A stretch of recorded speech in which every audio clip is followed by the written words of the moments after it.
Bonjour bien-aimé, très cher bien-aimé. Je voudrais, à l'occasion de cette fête de fin d'année et à l'occasion de cette fête de Noël qui vient de passer, que nous appelons la fête de la nativité, la nativité dans la divinité, je voudrais saisir cette occasion-là pour en fait partager avec vous cette petite exhortation, cet encouragement sur, un passage de la Bible et qui concerne pertinemment notre Seigneur Jésus-Christ, personne pour laquelle nous disons que nous fêtons Noël et que nous célébrons la nativité, qui veut dire Dieu fait chair. Bien-aimés, vous voyez, c'est au travers de ce passage de Jean 11, le verset 35, que je voudrais partager avec vous, ce passage qui dit que Jésus pleura. Donc, l'humanité de la divinité. C'est quoi l'humanité dans la divinité que Jésus-Christ vient ici nous démontrer au travers de ce passage, de ce court passage, à mon sens qui est très saisissant. Jésus pleura. En fait, lorsqu'on y pense, on y réfléchit, c'est très profond le fait que Jésus, Dieu, qui est le Tout-Puissant, le Tout-Suffisant, vienne se mettre dans la plus des faiblesses de l'humanité qui est le fait de pleurer. En fait, donc, le verset, on dit que c'est le verset le plus court de la Bible. Quand je prends par exemple la version du second, Jésus pleura, c'est le verset le plus court de la Bible. Est-ce que cela ne nous saisit pas, nous touche pas le fait que Dieu, que l'on dit tout puissant, tout suffisant, le très haut, il est pris, il est souhaité se manifester aux hommes au travers de la façon la plus faible possible, qui est le fait de pleurer.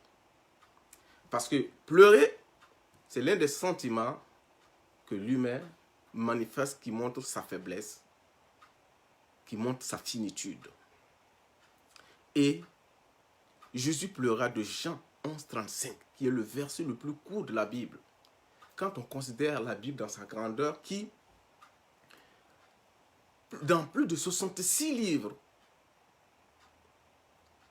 contenus dans la Bible, disons plus de 31 000 versets. Donc, si on peut en être plus précis, plus de 31 173 versets, parce que ce sont 7959 versets sont contenus dans précisément le Nouveau Testament. Si on considère même, je ne ferai que ça, dans cette grandeur-là, le verset le plus court revient à manifester là où Jésus, qui est Dieu, manifesté sur terre, qui est Dieu fait chair, l'Emmanuel, Dieu avec nous, est choisi de se révéler au travers de ce verset où il manifeste la plus grande de ses attributs qui est la divinité et l'humanité. Il pleure. Moi, quand je considère ce passage, c'est très saisissant. C'est très saisissant dans le fait que, dans le sens que, en fait, lorsqu'on regarde le chapitre 11 même de Jean, le verset dans lequel est compris ce passage, le verset est compris dans ce passage de Jean 11. Si l'on considère ce passage-là, il est très saisissant. Le chapitre, à mon sens, est l'un des plus émotifs. C'est un passage qui est l'un des plus émotifs, qui montre l'émotivité de Jésus. Un passage où on sent la sentimentalité du Christ. On sent Christ laisse entrevoir toute son émotivité humaine, quand bien même il est divin, quand bien même il est Dieu. Jésus-Christ, en fait, je me reprends, Jésus-Christ, en fait, il passe par toutes les émotions humaines dans ce passage-là. Et c'est une grande révélation pour nous que Dieu, dans sa grandeur, dans sa magnificence, dans sa toute-puissance, étant venu sur terre au travers l'Emmanuel, Dieu parmi les hommes, Dieu avec nous, Dieu manifesté sous une forme humaine pour nous montrer, pour nous révéler Dieu, la divinité. Au travers de ce passage-là, nous voyons toute l'émotivité par laquelle Jésus passe. Toute l'émotivité par laquelle Jésus-Christ se révèle comme Dieu et comme homme. Par exemple, lorsque nous voyons dans le chapitre 11, le verset 6 d'abord. Le verset 6 nous dit que, en fait, c'est l'histoire de Lazare qui a été ressuscité des morts. Lazare qui est mort et Lazare que Dieu va ressusciter. Nous savons que la mort, c'est l'un des défis de l'homme, l'un des défis de l'humanité, parce que la mort est un défi auquel l'humain fait face et auquel il ne peut s'en passer. Il ne peut pas, tout homme qui naît va mourir. Donc Dieu, qui est au-delà, au-dessus de tout, au-dessus de la mort, vient et il nous fait montrer toute son émotivité au travers de ce passage-là. Donc, on vient dire à Jésus que ton ami Lazare, il est mort. En fait, c'est ça. Lazare était malade. On informe Jésus que son ami Lazare est malade.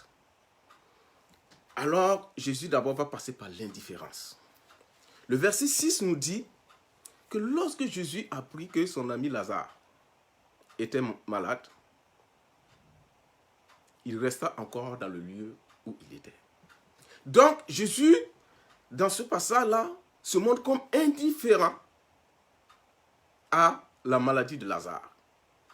Toutefois, il prend le temps de préciser que cette information qu'on vient de lui donner, cette maladie, cette supposée maladie n'est pas pour la mort, mais pour manifester encore la gloire et la grandeur de Dieu. Donc, nous voyons que le verset 6, on dit, Jésus passe par l'indifférence. Il est comme indifférent. Il nous montre cette humanité que parfois, nous hommes, nous faisons face ou que nous allons faire face dans nos défis, dans notre vie de tous les jours. Donc, Jésus montre l'indifférence face à ce qui se passe et dit, il reste encore quelques jours dans le lieu où il était avant de prendre une décision pour se diriger vers la solution qu'il a pour lui-même. Et quand nous voyons, deuxièmement, Jésus passe par le paradoxe, le double langage.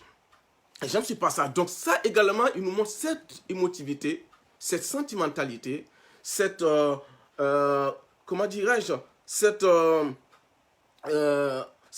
humanité qu'il est en train de nous révéler. Donc il dit, par exemple, dans le verset 11, il parle un double langage. Il dit, notre ami Lazare, après ces paroles, il leur dit, Lazare, notre ami, il dort. Mais je vais aller le réveiller. Donc, lui, il dit que Lazare dort, alors que Lazare, en fait, est mort. Christ, dans ce cas-là, il tient un double langage. Pour nous, hommes humains, on va dire, mais comment ça se passe? Comment se fait-il que Jésus-Christ dit que son ami Lazare dort, alors qu'en fait, il est mort? Donc, humainement, Jésus tient un langage paradoxal. Lazare est mort, Lazare n'est plus. On l'a informé depuis quelques jours que Lazare était malade. Il n'a pas répondu, donc il a fait l'indifférent. Ensuite, Lazare est mort. Il tient un double langage. Il dit non, notre ami Lazare, il dort, je vais aller le réveiller. Donc, deuxième sentiment, deuxième manifestation de l'humanité et deuxième révélation de sa sentimentalité en utilisant le paradoxe, l'émotivité. Alors, troisièmement, caractéristique de cette humanité par laquelle Jésus-Christ va passer. Donc, ce sont des émotions par lesquelles Jésus-Christ est en train de passer, à mon sens. Il dit, il passe maintenant par l'incompréhension. L'incompréhension de ceux qui sont autour de lui. Alors, ses disciples lui disent, ça c'est le verset 12, le suivant. Les disciples lui dirent, mais écoute Seigneur, si notre ami Lazare, s'il dort, ben, on a dit qu'il était malade. Donc, il sera guéri. Parce que quand quelqu'un est malade et que vraiment il arrive à dormir, ça veut dire que ça va de mieux en mieux et que, ben, il va guérir. C'est ce que les disciples ont dit. Mais si Lazare dort, ben, c'est que, bien sûr, il va guérir. Donc, voyez-vous, Jésus passe par cette émotivité humaine. Il a tenu ce langage-là. Et là, Jésus va chuter et dire, mais écoutez, oui, moi je dis que Lazare dort parce que je suis Dieu, mais humainement, Lazare est mort. Alors, il faut qu'on aille le ressusciter. Et regardez ce que son entourage va lui dire. Le verset 13. Jésus avait parlé de sa mort, mais ils crurent que lui, il parlait de l'assoupissement du sommeil. Verset 14. Alors Jésus dit, ouvertement, écoutez, ce que je dis là, Lazare, il a trépassé. Ah bon? Sur quoi Thomas, qu'on appelle Didyme, lui dit, ben écoutez, il dit aux autres, écoutez, donc allons ensemble, allons aussi, afin de mourir avec Jésus. Donc, dans le langage de Jésus, il est passé par ce paradoxe du double langage. Il est dans cette émotivité d'incompris, on ne le comprend pas. Là, il utilise un langage plus humain pour vraiment dire ce qu'il voulait communiquer. Il dit, Lazare est mort, mais je vais aller le réveiller, je vais aller le ressusciter, je vais aller résoudre ce problème-là. Quatrièmement, Jésus-Christ va passer par l'émotion humaine de la compassion. Donc, si nous lisons la suite des versets, nous allons voir que il y a eu beaucoup d'émotivité, il y a eu beaucoup de sentimentalité, il y a eu beaucoup vraiment de sentiments humains qui ressortent de ces passages-là. Jusqu'au verset, par exemple, si nous partons le verset 24, il dit, verset 24, il est dit, je sais, lui répondit Marthe, qu'il ressuscitera à la résurrection des morts. Cela veut dire quoi? Lorsqu'ils ont fait le mouvement pour aller ressusciter Lazare, même Marie et Marthe d'abord, ne doivent pas comprendre Jésus. Parce que quand Jésus-Christ va venir, le verset 22, il dit, maintenant, je sais que tu es ce que je sais. Marthe dit à Jésus, Seigneur, si tu avais été ici, mon frère là ne serait pas mort.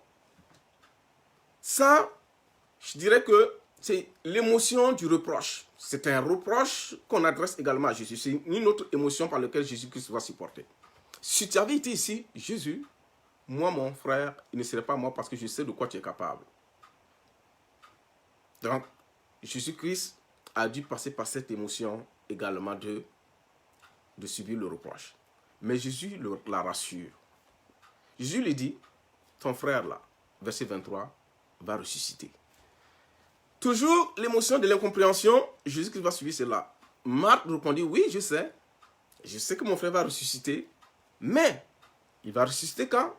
Au dernier jour, au jour de la résurrection de tous les morts. Cela veut dire que c'est pas maintenant, c'est pas aujourd'hui que mon frère va ressusciter. Mon frère ressuscitera même au dernier jour. Voyez-vous, une autre incompréhension de l'entourage.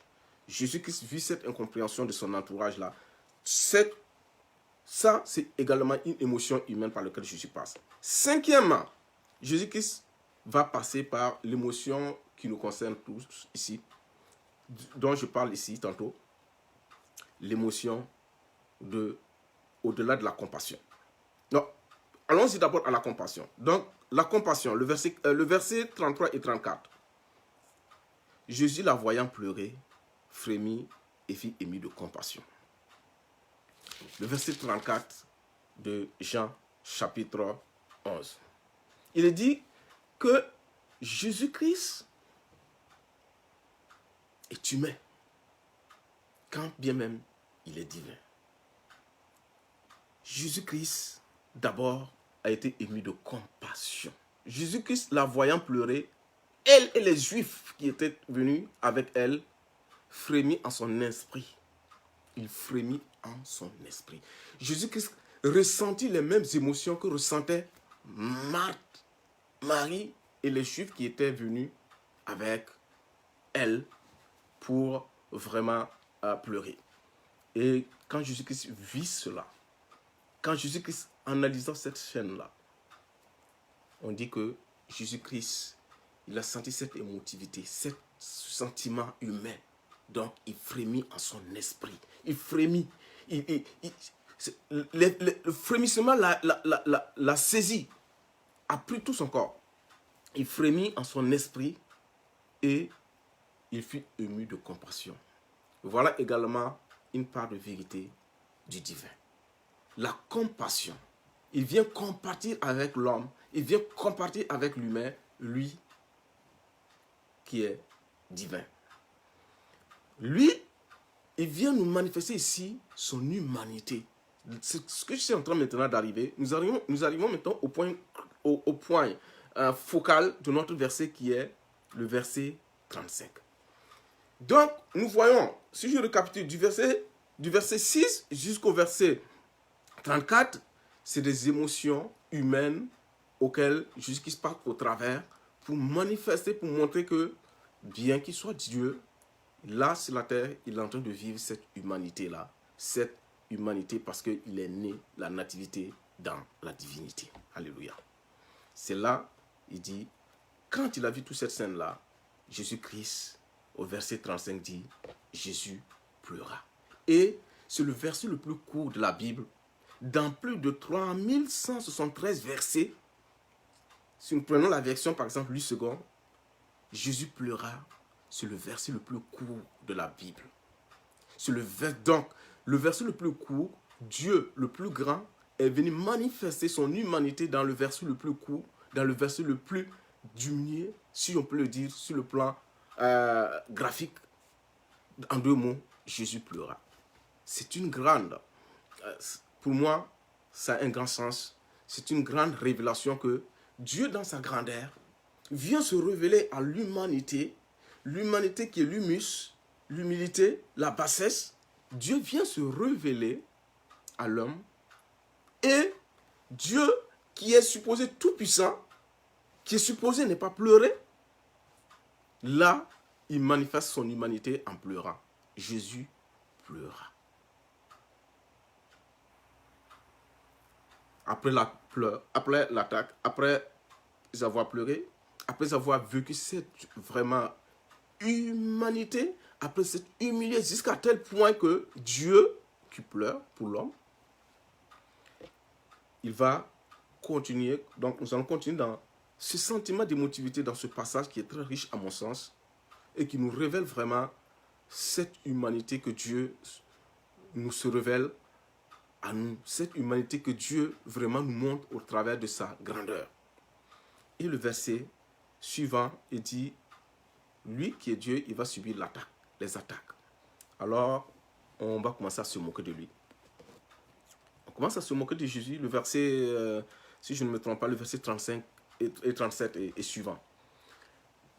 Et quelques-uns d'entre eux dirent, mais lui qui a ouvert les yeux des aveugles là, pourquoi ne pouvait-il pas faire aussi que Lazare ne meure pas? Donc vous voyez, Jésus-Christ doit faire face ici également à un autre challenge, à un autre défi, le reproche, la critique et la moquerie. Mais qu'est-ce que Jésus va faire? Il reste divin dans son humanité.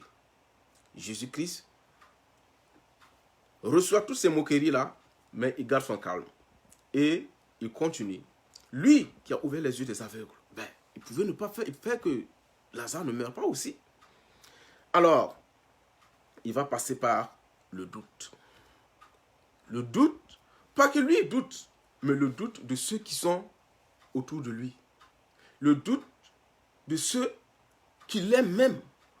Parfois, nous, hommes, nous allons passer par ces émotions, alors Dieu, fait chair, vient également passer par ces émotions. Jésus dit que, oui, ton frère va ressusciter. Mais ceux qui sont autour de lui, ceux mêmes qui l'aiment, Marthe, Marie, les disciples, eux-mêmes encore ne croient pas que Christ est en mesure de faire cela. C'est ce qu'il dit. Le verset 39 dit, ôtez la pierre. Marthe, la sœur du mort, lui dit, mais Seigneur, il sent déjà, le corps est en décomposition. Il y a 4 jours qu'il est dedans, c'est impossible. C'est là Jésus, dans cette atmosphère de doute, dans cette atmosphère de moquerie, dans cette atmosphère d'émotivité, dans cette atmosphère de sentimentalité, Christ, le Dieu fait chair, garde son cap, garde sa vision et dit, moi je t'ai dit que si tu crois, tu verras la gloire de Dieu. Maintenant, 8e émotivité du Christ. Après que le doute soit là, Jésus-Christ va passer par cette émotivité qui est l'acte d'humilité. L'acte d'humilité dans ce sens que il prie. Il dit, Jésus va prier. Le verset 39, Jésus, maintenant, oui, le verset 39, ça, il sent déjà, ça, c'est la décomposition. Mais ensuite, il va prier, l'acte de prière, l'acte d'humilité, ça, c'est à partir du verset 41. Ils ôtèrent la pierre. Donc, quand Jésus leur a dit de croire, il les a dit d'ôter la pierre, ils ont ôté la pierre. Et qu'est-ce que le Christ a fait? Il a tout simplement prié. Vous voyez, la prière, c'est quoi? La prière, c'est un acte, excusez-moi, c'est un acte d'abandon. C'est un acte d'humilité.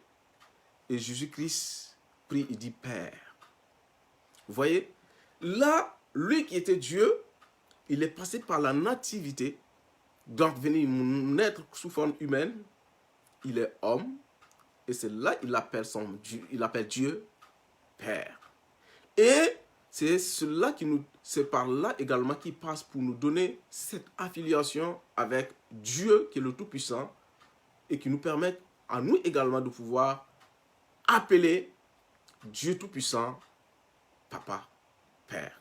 Alors il dit Père, le Christ, Jésus, l'Emmanuel, Dieu fait chair, Dieu manifesté en chair, appelle Dieu Père.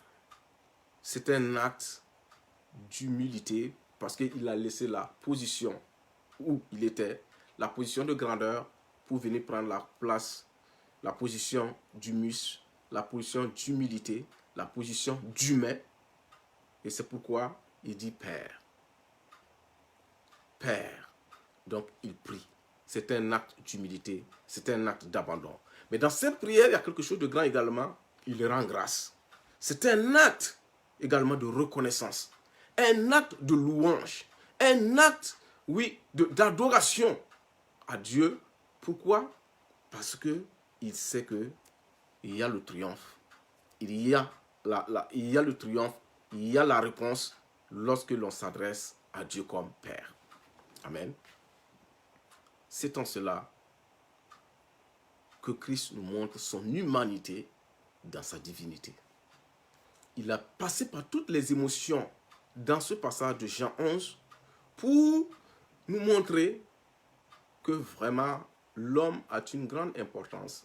L'homme a une grande importance à ses yeux, à tel point que lui qui est tout puissant, tout suffisant, tout le très haut, il vient prendre la place de l'humain, il vient s'identifier à l'humain et jusqu'à prier. Dieu ne prie pas. Dieu est tout puissant, il se suffit à lui-même, il ne prie pas. Ou bien, c'est nous les hommes qui prions. Et la preuve en est que, par exemple, quand tu dis à quelqu'un, tu fais une demande à quelqu'un et puis tu dis, je t'en prie, c'est un acte d'humilité. C'est un acte, oui, d'humilité à cette personne-là. Tu t'humilies à tel point de dire, écoute, tu peux me faire ça, je t'en prie.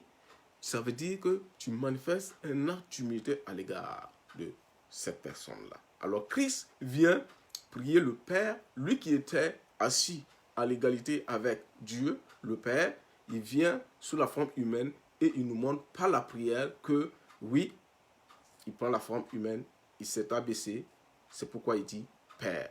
Et il rend grâce, un acte de reconnaissance et d'adoration parce qu'il y a le triomphe. Et quand il y a le triomphe, il y a la joie. C'est pourquoi Christ rendit grâce et nous voyons le dénouement total. Il est venu ressusciter Lazare. Donc quand il a fini de rendre grâce, qu'est-ce qui s'est passé? Lazare est sorti du tombeau. Il a ressuscité Lazare. Ce qui me touche encore dans ce passage-là, c'est que la mort, c'est le défi de l'humanité. Personne ne peut s'échapper. Toute personne qui naît de la chair va passer par le passage, le grand passage, le passage de la mort. Et Christ, au travers de ce passage de Jean 11, et où il pleura, il vient nous montrer qu'il s'identifie à l'homme pour vaincre la finitude de l'homme. Il face au défi qu'est la mort et qui terrorise toute l'humanité, puisque c'est la mort qui est la bassesse, qui est le plus grand défi de l'humanité. C'est la mort. Toute personne. Donc, si on arrive à vaincre la mort, tout est fini. Alors, Christ, par cette humanité où il vient jusqu'à pleurer, pour notre cas, pour une cause où nous voyons ici la cause de la mort, il vient résoudre ce problème-là par la résurrection en ressuscitant Lazare d'entre les morts, mais en nous révélant combien il était grand, mais également combien il s'est humilié jusqu'à pleurer. Parce que Dieu fait chair et qui pleure. Dieu qui est tout puissant et qui pleure. C'est la raison pour laquelle c'est Dieu qui a la capacité de ressusciter. Et c'est pourquoi Jésus-Christ ressuscite Lazare. En ressuscitant Lazare, il montre qu'il est Dieu. Et en pleurant, il nous révèle combien il était homme. Dieu fait chair, Noël, Jésus-Christ parmi les hommes, Emmanuel, Dieu manifesté dans la chair. J'allais terminer pour dire que ce passage-là, ça m'interpelle et c'est comme si il y a Dieu nous révèle par là que nous ne sommes pas seuls face aux défis que nous faisons face. Parce que Dieu, qui est tout puissant, il s'identifie à nous dans nos challenges, dans nos défis, lorsque nous faisons appel à lui. Comme Marthe, Marie ont fait appel à lui.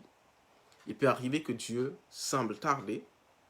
Il peut arriver que les situations semblent nous submerger, ou que les situations semblent pourries, que les situations semblent désagrégées, sans solution. Mais Dieu, qui nous a montré cette grandeur, le fait de se manifester dans la chair, jusqu'à s'abaisser à notre condition, jusqu'à pleurer,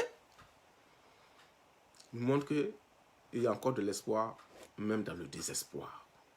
Parce que le plus grand défi de l'humain, c'est la mort. Et Christ est venu sur la terre en tant qu'humain et il a vécu cette mort-là. Bref. Jésus-Christ pleura. Jésus pleura. Le plus court verset de la Bible nous révèle la grandeur de Dieu. Là. Donc, l'infiniment grand et l'infiniment petit, nous le voyons ici, dans ce passage même de la Bible. L'infiniment grand de Dieu vient se manifester dans l'infiniment petit du verset le plus petit de la Bible par le fait que Jésus-Christ pleura. Et il y a une autre, dans Dans la Bible, il y a un autre passage qui me revient à l'idée, où Jésus-Christ pleura également, pour couronner le tout, pour manifester sa divinité dans son humanité. Il a ressuscité Lazare, ça c'est vrai.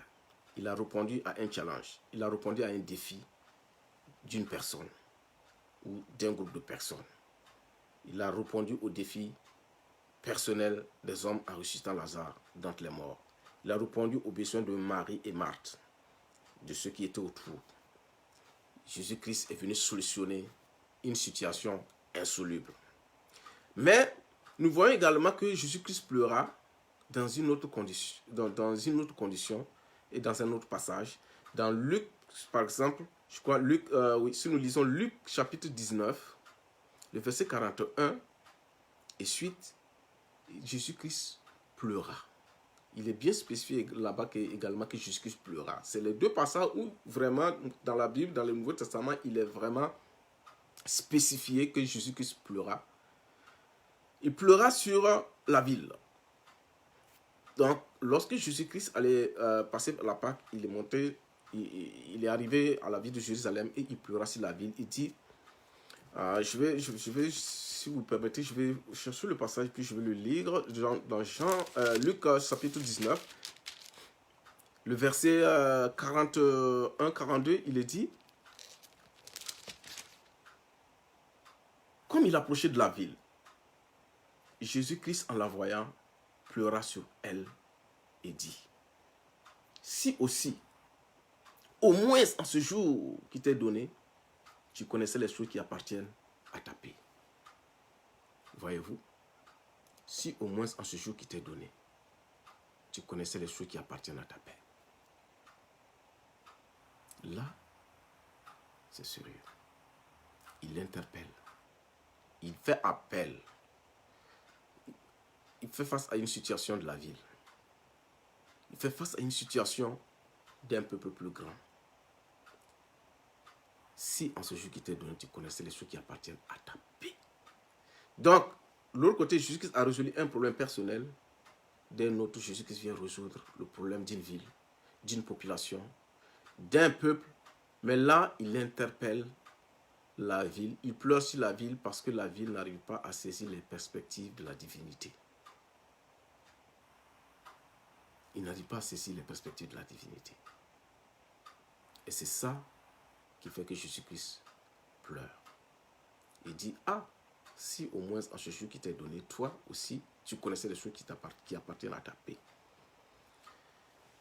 Frères et sœurs, ma prière pour moi, ma prière pour toi, ma prière pour moi, ma prière pour toi, ma prière pour nous, c'est que Dieu nous aide. Parce que Jésus-Christ vient s'identifier à nous dans nos situations. Vous voyez ici que Jésus-Christ s'identifie également à la ville, mais il pleure sur la ville, il montre son émotivité sur la ville.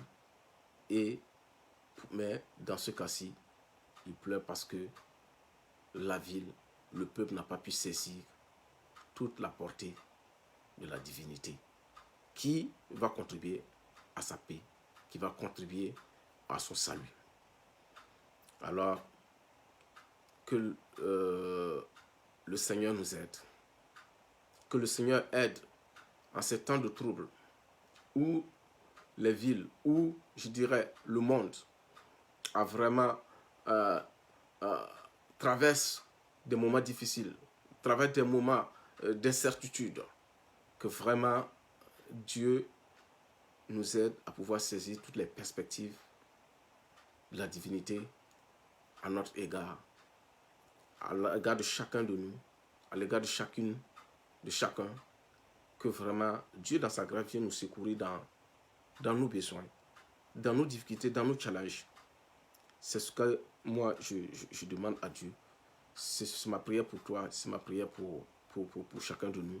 Que Dieu nous aide et que lui qui est venu manifester sa divinité, malgré sa grandeur, malgré sa très haute puissance, il est venu manifester sa divinité à travers son humanité, ou si je peux encore le dire, il est venu manifester son humanité au travers de sa divinité par la résurrection, que vraiment, dans chaque situation, dans cette situation que nous faisons face, que vraiment nous voyons la grâce de Dieu se révéler à nous et aider chacun de nous dans la situation qu'il traverse, de pouvoir saisir les perspectives de Dieu pour lui et de pouvoir voir la main de Dieu ressusciter ce qui est mort en lui, ramener à la vie ce qui est pourri, ce qui semble perdu, et que vraiment l'espoir renaît, car il est le Dieu tout-puissant, il est le Dieu fait chair, il est le Dieu qui s'est humilié jusqu'à prendre notre forme,